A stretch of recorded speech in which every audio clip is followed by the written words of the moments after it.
pemirsa, salam sehat untuk kita semua. Jumpa lagi dengan saya Rini Kustiani dalam program Teras Negeri. Program Teras Negeri ini bisa Anda saksikan di kanal YouTube Tempo.co serta saluran digital TV Tempo. Tamu kita hari ini adalah Bupati Klungkung, Bali, Bapak Inyoman Suwirta. Halo Bapak, apa kabar? Baik, sehat. Alhamdulillah ya. Sebelum memulai bincang-bincang, saya akan membacakan profil singkat Bapak Inyoman Suwirta.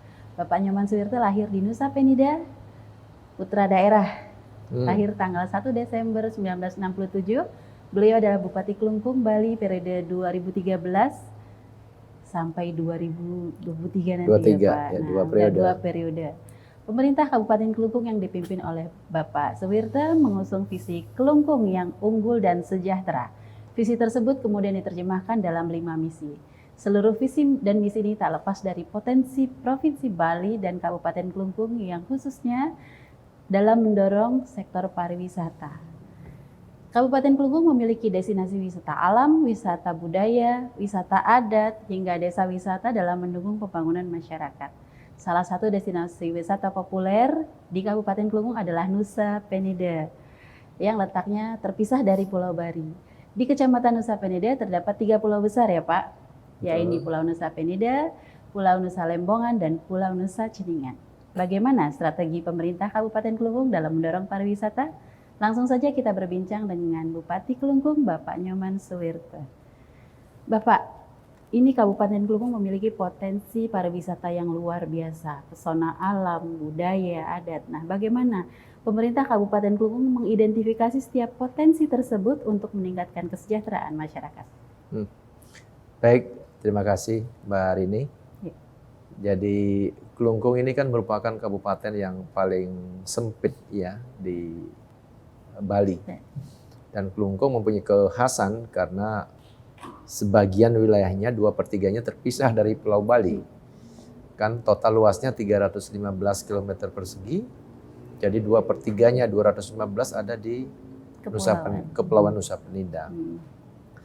Bicara tentang potensi, tentunya dari PDRB kita memang pertanian tetap menjadi unggulan, kan? Nah, kita bicara nih Klungkung Daratan dan Nusa Penida. Kalau Klungkung Daratan pertanian ya karena sawah masih banyak, kemudian perdagangan jasa, bahkan sekarang di sepanjang pantai dari Tegal Besar namanya sampai Golawah itu di perencanaan RDTR kita atau Perda RT/RW kita itu menjadi kawasan pariwisata. Bahkan Pak Gubernur sudah membangun kawasan pusat kebudayaan Bali. Tentunya ini akan menjadi magnet baru bagi pariwisata dan juga menjadi sumber-sumber pekerjaan ya untuk menuntaskan pengangguran dan tentunya meningkatkan kesejahteraan. Nah, terus bagaimana tentang Nusa Penida? Kan ini yang menarik kan. Jadi di awal saya menjabat kan 2013. Dan sebelum itu karena saya asli dari sana, saya memastikan bahwa walaupun saya belum yakin bahwa pariwisata akan tumbuh seperti sekarang, saya menyebut Nusa Penida itu adalah titik ungkit pembangunan Klungkung. Ya, kenapa saya sebut begitu? Karena kalau Nusa Penida itu dengan segala potensinya digarap, maka semua wilayah lain itu akan terangkat karena pendapatan terbesar saya yakini nanti dari Nusa Penida. Kecuali sekarang dengan adanya pusat kebudayaan Bali mungkin ada keseimbangan nanti kan pendapatan. Nah, itulah sebabnya saya sampaikan saya memprioritaskan, memfokuskan pembangunan itu dari titik ungkit yaitu Nusa Penida. Nah, sehingga di awal saya menjabat bagaimana perencanaan, bagaimana infrastrukturnya, bagaimana promosinya kita push habis-habisan sehingga Nusa Penida dari awal saya menjabat 2013 2015 mulai kita promosi besar-besaran dan kerjasama kolaborasi dengan masyarakat dan wisatawan yang datang ke sana tahun 2015 mulai. Akhirnya kita menemukan puncaknya sebelum COVID tahun 2019 gitu. Oke. Pak, dengan menjadi center atau magnetnya pariwisata di Pulau Bali, berapa banyak sih wisatawan domestik dan wisatawan mancanegara yang datang ke Kabupaten Klungkung? Iya. Jadi terkait dengan kunjungan, saya kasih data gini, bahwa kalau sebelum COVID tahun 2019 itu penumpang yang datang ke Nusa Penida itu sempat menembus harga, sempat menembus angka 12.000 per hari. Wow. Ya. Oke. Tetapi apakah semua itu termasuk wisatawan? Ya, karena kita memang sering saya katakan dengan promosi pariwisata seperti sekarang kita lakukan, ya masyarakat melakukan kolaborasi ikut mempromosikan, ternyata kecepatan pertumbuhan pariwisata Nusa Penida itu jauh lebih cepat dibandingkan pemerintah mengambil langkah. Nah, kan Inisiatif masyarakatnya ya, tapi lebih. disyukuri ini inisiatif Ya, masyarakat tentu. dan wisatawan yang datang ke sana. Nah, sehingga sekarang dengan kita fokus ke Nusa Penida, kita berharap kunjungan bisa terus meningkatkan. Nah, kemudian berapa kunjungannya? Ternyata dari data kemarin, dari bulan Januari sampai tanggal 18 Mei, saya punya data lengkap, kan? Di mana selama bulan Januari sampai Mei, itu penumpang yang datang ke sana itu 679.000 orang. Kalau saya rata-ratakan per hari itu hampir 5.000. Hampir 5.000 orang, kan? Nah, kemudian yang tergolong wisatawan, yang terdeteksi dari retribusi yang masuk itu sekitar 177.000 orang. Kan? Itu cuma 1.200 orang lebih. Artinya cuma 26% itu terdeteksi sebagai wisatawan baik mancanegara maupun domestik.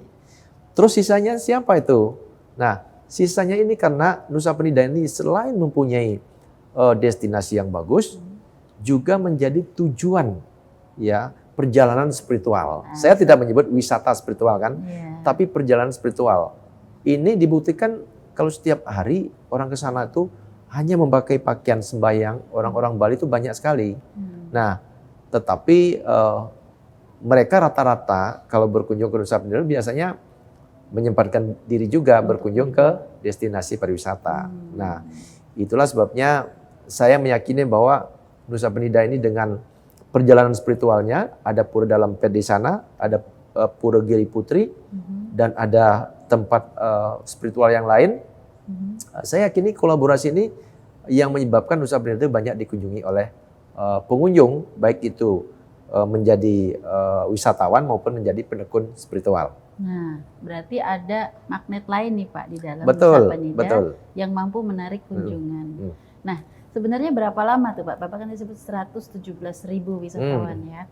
Berapa lama sih mereka berada di Nusa Penida dan mereka ngapain aja gitu? Nah, kalau melihat kunjungan saya ke Nusa Penida itu kita lihat hampir 80%-nya lah. Kalau ke Nusa Besar itu mereka backpacker, mereka one day trip, kan? Ini ada dua, kan? Kalau ke Lembongan dan juga Batu dan Ceningan, ada teman-teman yang saya masukkan dari Asita. Kalau ada 10 yang ke sana, itu biasanya 8 pasti nginep. Nah, tapi kalau ke Nusa Besar, ada 10, biasanya maksimal 2-3 yang nginep. Artinya apa? Bahwa antara Lembongan dan Ceningan juga Batu dan Nusa Penida ini ada sesuatu pembeda. Karakter wisatawannya beda, betul ya, Pak, ya. Karena kalau orang sembahyang biasanya langsung balik banyak kan. Nah, kemudian destinasi di Nusa Penida yang begitu banyak juga yang belum tertata dengan rapi menyebabkan tamu-tamu itu tidak betah tinggal lama-lama. Tetapi sekarang ini masih kelihatan trek naiknya untuk tinggal di Nusa Penida. Mulai berlama-lama ya Pak? Mulai berlama-lama. Nah, bicara tentang berlama-lama, ini kan Nusa Penida menjadi daya tarik tersendiri. Apa sih upaya dari pemerintah kabupaten supaya wisatawan berlama-lama, masyarakatnya turut bersinergi untuk membuat wisatawan semakin betah? Jadi terkait dengan strategi kan, jadi pertama pasti promosi lah. 2015 kita kolaborasi antara Kementerian Pariwisata itu mengadakan promosi besar-besaran. Karena di awal saya menjabat tahun 2013 yang dikunjungi wisatawan kan cuman Pulau Lembongan kan, yang Lembongan juga Batu, Ceningan pun tidak seberapa waktu itu. Nah, tetapi tahun 2015 kita mengadakan promosi besar-besaran yang menyebabkan pada saat itu kita imbangi dengan pembangunan infrastruktur, akhirnya tamu menjadi ramai kan. Nah, dan mereka pun rata-rata tinggalnya itu walaupun tadi saya bilang one day trip, tapi sekarang sudah mulai durasinya mulai panjang kan. Nah, sehingga upaya-upaya yang kita lakukan adalah pertama tadi promosi, kedua infrastruktur.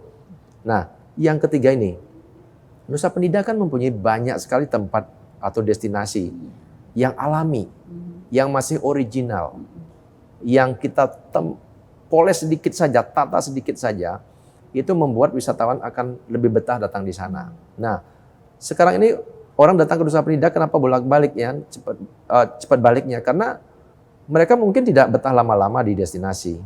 Nah, sehingga ke depan ini, ini sudah mulai sebenarnya.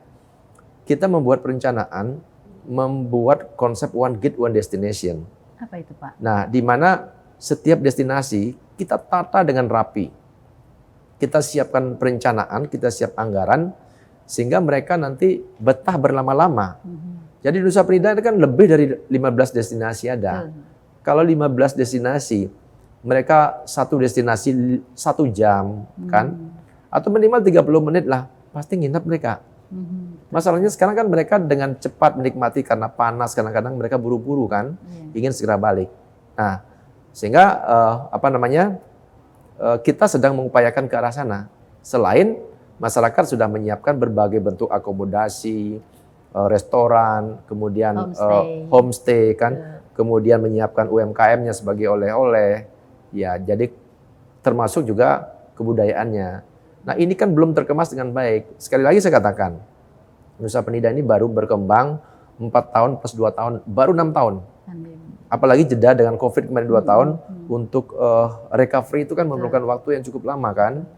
Nah sehingga kita ini ingin cepat ya recovery-nya, tapi itu tadi ya kita harus menyiapkan semua infrastruktur yang ada kan. Ini masih kendala besar yang kita hadapi, di mana kita belum bisa maksimal melakukan hal-hal seperti itu. Berarti One Gate, One Destination. Jadi nantinya itu tamu kita berharap ya setiap destinasi itu ada gate, setiap destinasi ada gate, sehingga destinasi ini ibaratkan barang nanti kan. Ini gate ini berapa sih layak kita jual kan dengan investasi sekian, misalnya 25.000 per kepala. Oh gate ini lebih luas, lebih bagus dan orang berlama-lama bisa 50.000 kan. Kalau sekarang kan orang ke Nusa Penida baru masuk udah 25.000 kan, baru turun kan. Ya tapi itu satu-satunya yang bisa kita lakukan untuk saat ini. Ya, untuk saat ini. Tapi ke depan kita sudah menyiapkan strategi itu. Kemarin saya sempat hitung ya, kalau ada 10 aja destinasi, ada 3.000 tamu setiap hari. Bayangkan ada 10 aja destinasi kan, itu retribusi besar masuknya kan. Nah, tetapi tamu itu akan puas menikmati. Karena di setiap gate itu semua udah komplit. Gitu termasuk ya, Pak. spot fotonya gimana, mereka berlindung gimana. Kalau sekarang kan berpanas-panas mereka kan, belum lagi penataannya, sampahnya itu kan belum terkelola dengan baik. Berarti gitu. One Gate, One Destination, all solution for untuk solusi semuanya. Tourism ya Pak, untuk memperpanjang masa berwisata para turis. Oke, ini tadi bicara tentang wisatawan yang datang inginnya banyak Pak, ya berbondong-bondong. Bagaimana pemerintah ini menjaga supaya pariwisata itu tetap berkelanjutan juga Pak? Ya, saya sempat ngobrol sama teman-teman ya. Jadi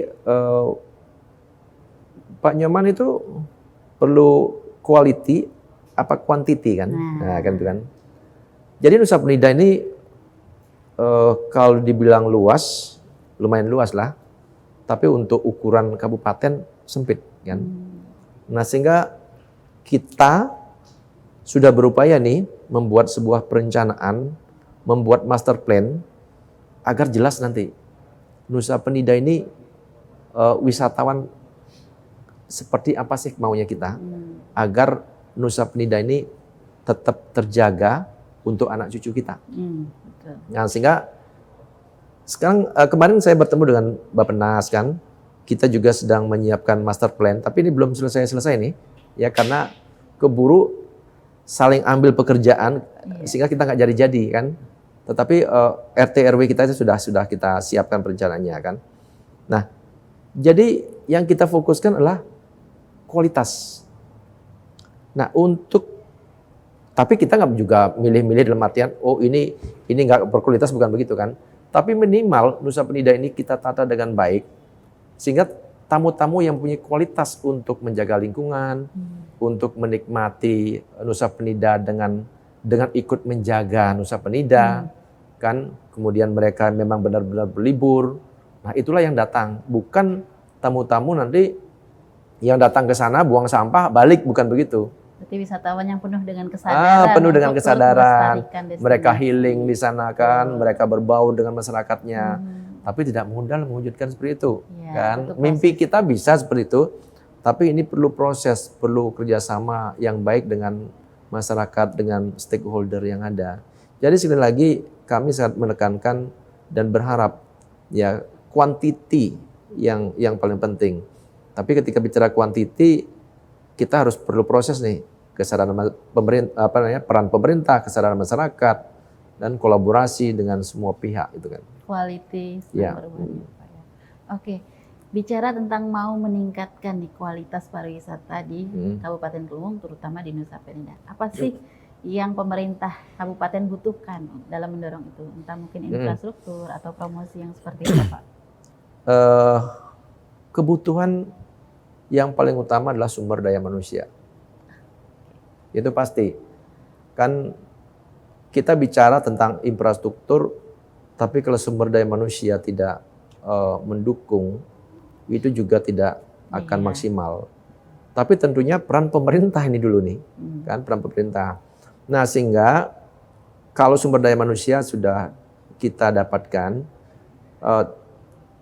dukungan-dukungan infrastruktur ini wajib. Dan ini saya buktikan kemarin, di awal saya menjabat 2014 belum ada tamu loh. Ternyata setelah diaspal sedikit saja pada saat itu, tamu itu langsung membludak kan. Pertama kan saat ngaspal kan, diaspal jalannya bagus. Ternyata masyarakat sudah mulai ngerubah mobilnya, yang dulu pickup, sudah menjadi mobil untuk charteran ya, Pak. Charteran kan. Ya. Nah, itulah menyebabkan ya menjadi rame. Nah, kemudian untuk infrastruktur, Nusa Penida ini kan ada 8 konstelasi kebijakan nasional yang sering saya sampaikan, yang sering saya ungkapkan, yang sering saya paparkan di depan baik itu kementerian, bahwa ada 8 kebijakan nasional yang kalau itu dilaksanakan oleh kementerian terkait, saya kira Nusa Penida ini sudah bisa digarap ya, dan bisa menghasilkan uang dengan cepat. Apa itu? Satu, KSPN, Kawasan Strategis Pariwisata Nasional. Yang kedua, KKP, Kawasan Konservasi Perairan. Ya. Ketiga, kawasan Minapolitan. Minapolitan itu kan rumput laut di sana tuh kan banyak sekali. Yang sampai sekarang saya menjadi bupati merasa berdosa belum bisa menangani rumput laut itu dengan baik, di mana mereka itu kadang-kadang sering mengeluh di saat produksi banyak, ya harganya turun, kan? Nah, kemudian di sana juga statusnya kawasan sumber bibit sapi Bali. Ya, saya mengeluarkan SK loh, tidak boleh ada sapi di luar Nusa Penida yang masuk ke sana, karena sapinya di sana tuh bebas penyakit ngorok. Nah, makanya kalau yang mau bibit sapi itu ke Nusa Penida jadi bibit sapi kan. Jadi ini sudah penelitian UNUD yang kemudian diusulkan kepada Kementerian Pertanian mengeluarkan SK bahwa Nusa Penida itu sebagai wilayah sumber bibit sapi Bali. Makanya kalau orang nyari bibit sapi Bali seharusnya di Nusa Penida. Nah, ini sekaligus promosi nih kan. Ya. Kemudian KPPN, Kawasan Prioritas Perdesaan Nasional. Ini status terakhir ya, yang kita dapatkan dari Kemendes. Nah, kemudian pulau terluar dengan keputusan Presiden. Paling selatan. Ya, dan Coral Triangle kan. Karena dengan KKP itu kan koralnya pasti bagus. Ya, Minapolitan tuh ada ikan, ada rumput laut dan lain sebagainya kan. Ya. Nah seharusnya dengan status itu Nusa Penida ini bisa segera menjadi penghasil pendapatan asli terbesar, sehingga apa yang disebut tadi titik ungkit pembangunan Kelungkung itu ada di Nusa Penida, menghasilkan uang untuk membangun di Kelungkung daratan dengan segera. Berarti kuncinya di Kabupaten Kelungkung ada di Nusa Penida. Di Nusa Pak, Penida, tetapi dengan pembangunan pusat kebudayaan Bali, ini menambah lagi nih. Dia tadi titik ungkitnya ada 2 nanti. Makanya terima kasih sama Pak Gubernur Bali kan. Jadi hamparan yang luas itu sekarang sedang digarap menjadi pusat kebudayaan Bali. Tapi Nusa Penida ini yang sudah kencang ini kan Nusa Penida kan. Saya sempat menyampaikan Nusa Penida ini kalau dikasih duit segera jadi duit. Kan? Nah, cuman sekarang ini walaupun bertahap saya tetap mengucapkan terima kasih. Di akhir masa jabatan saya pembangunan infrastruktur lebih digenjot, tapi belum selesai juga kan. Ternyata membangun ini waktu 10 tahun ini cepat sekali rasanya. Dan saya merasakan ini belum, itu belum kan. Tapi karena kita selalu melihat apa yang terjadi di masyarakat, selalu melihat apa yang dibutuhkan, akhirnya rasanya serba kurang aja kan, gitu. Memang belum bisa memenuhi semuanya kebutuhan masyarakat, tapi setidaknya sudah ada perubahan atau peningkatan untuk kesejahteraan masyarakat. Pak, ini sektor pariwisata terpukul berat ketika pandemi, Pak. Kemudian dalam proses pemulihan dan mungkin Bapak tadi sudah menyampaikan data, pergerakan pariwisata di Kelungkung ini sudah mulai tumbuh ya Pak. Nah menurut Bapak apa sih tantangan pariwisata ke depannya Pak? Terutama di Bali atau di Kelungkung Pak? Kita tentunya belajar dari COVID ini kan. Tapi sebelum itu saya masih ingat satu pidato saya agar sektor pariwisata ini kan tidak didukung oleh keindahan alam saja. Tapi sektor lain ini merupakan sektor pendukung. Satu, kita bicara pariwisata, bagaimana ikannya atau seafoodnya, bagaimana sayurnya kan, bagaimana UMKM-nya, bagaimana budayanya, itu menjadi satu kan. Nah, bahkan saya sempat pidato ya lumayan mengingatkan pada bulan Oktober tahun 2019 sebelum COVID kan, ya agar masyarakat itu jangan sampai meninggalkan sektor-sektor lain yang mendukung pertanian, mendukung pariwisata. Seperti pertanian, rumput laut, peternakan, kerajinan dan lain sebagainya. Karena pariwisata ini kan riskan sekali kan terhadap wabah kan. Nah sampai saya mengatakan ingat sepi waktu ramai, karena Nusa Penida itu dulu sepi sekali. Pada saat jadi ramai kita jangan sampai takabur, sampai sombong kan. Nah makanya untuk itulah tantangan yang paling besar kita adalah tetap bagaimana kita menjaga sumber daya manusianya di sumber daya manusia. Nah, dan tentunya tantangan berikutnya bagaimana kita mempercepat percepatan infrastruktur di sana. Kan? Nah, oleh sebab itulah saya tentunya selalu mengingatkan saudara-saudara saya di Nusa Penida dan juga di teman-teman Kelungkung Daratan ya, agar kita pertama tetap bersyukur, kedua mari kita jaga dengan baik anugerah alam anugerah Tuhan yang luar biasa ini kan. Nah tentunya tantangan infrastruktur yang perlu kita percepat, saya bilang tadi kan, wisata Nusa Penida ini jauh lebih cepat dibandingkan kita kan gitu.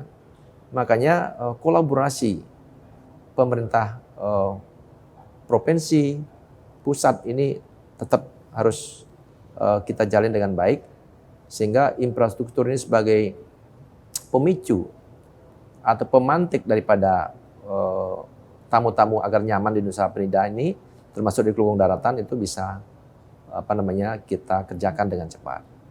Dan gitu. Salah satunya tadi solusinya one gate one destination. One gate one destination ya gitu. Untuk menghadapi tantangan pariwisata ke depan itu ya Pak.